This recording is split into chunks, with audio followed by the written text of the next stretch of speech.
അയോധ്യയിൽ സന്തുഷ്ടനായി വാഴുന്ന ശ്രീരാമന്റെ അടുത്തേക്ക് ഒരു ദിവസം യമദേവൻ ഒരു സന്യാസിയുടെ രൂപത്തിൽ കടന്നുവന്നു. യമൻ ശ്രീരാമനോട് ഒരു നിബന്ധന വെച്ചു. തങ്ങൾ സംസാരിക്കുമ്പോൾ ആരും ആ മുറിയിലേക്ക് കടന്നു വരരുത്. അങ്ങനെ സംഭവിച്ചാൽ ആ വ്യക്തിക്ക് മരണശിക്ഷ നൽകണം. ശ്രീരാമൻ ഈ നിബന്ധന അംഗീകരിക്കുകയും തന്റെ പ്രിയ സഹോദരൻ ലക്ഷ്മണനെ വാതിക്കൽ കാവലായി നിർത്തുകയും ചെയ്തു. ലക്ഷ്മണൻ വാതിക്കൽ കാവൽ നിൽക്കുമ്പോൾ അപ്രത്യക്ഷമായി ദുർവാസാവ് മഹർഷി അവിടെ എത്തി. ഉടൻ തന്നെ ശ്രീരാമനെ കാണണമെന്ന് ആവശ്യപ്പെട്ടു. ലക്ഷ്മണൻ മഹർഷിയോട് ക്ഷമ ചോദിക്കുകയും ശ്രീരാമൻ തിരക്കിലാണെന്നും ഇപ്പോൾ കാണാൻ സാധിക്കില്ലെന്നും അറിയിച്ചു. എന്നാൽ ദുർവാസാവ് മഹർഷി കോപിഷ്ഠനായി, എന്നെ ഉടനെ അകത്തേക്ക് വിട്ടില്ലെങ്കിൽ ഞാൻ അയോധ്യയെ മുഴുവൻ ശപിക്കും. മഹർഷി ഭീഷണി മുഴക്കി. ലക്ഷ്മണൻ ഒരു വലിയ ധർമ്മസങ്കടത്തിലായി. ഒരു വശത്ത് താൻ അകത്തേക്ക് കടന്നാൽ മരണം ഉറപ്പാണ്, മറുവശത്ത് അയോധ്യ മുഴുവൻ ശാപമേൽക്കും. പ്രിയപ്പെട്ട അയോധ്യയെയും അവിടുത്തെ ജനങ്ങളെയും രക്ഷിക്കാൻ സ്വന്തം ജീവൻ ബലിയർപ്പിക്കാൻ ലക്ഷ്മണൻ തീരുമാനിച്ചു. അദ്ദേഹം വാതിൽ തുറന്ന് അകത്തേക്ക് കടന്നു. ലക്ഷ്മണൻ അകത്തേക്ക് കടന്നപ്പോൾ യമദേവൻ ശ്രീരാമനെ നോക്കി തന്റെ നിബന്ധന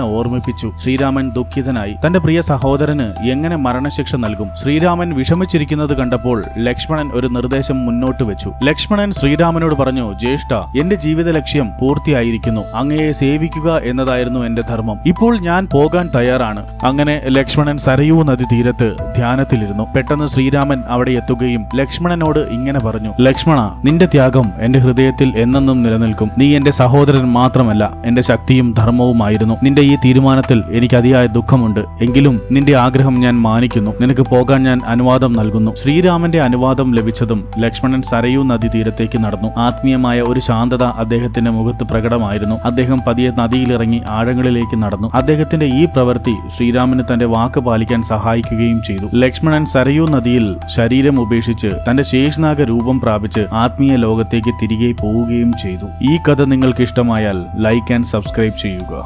ജയ് സിയാറാം.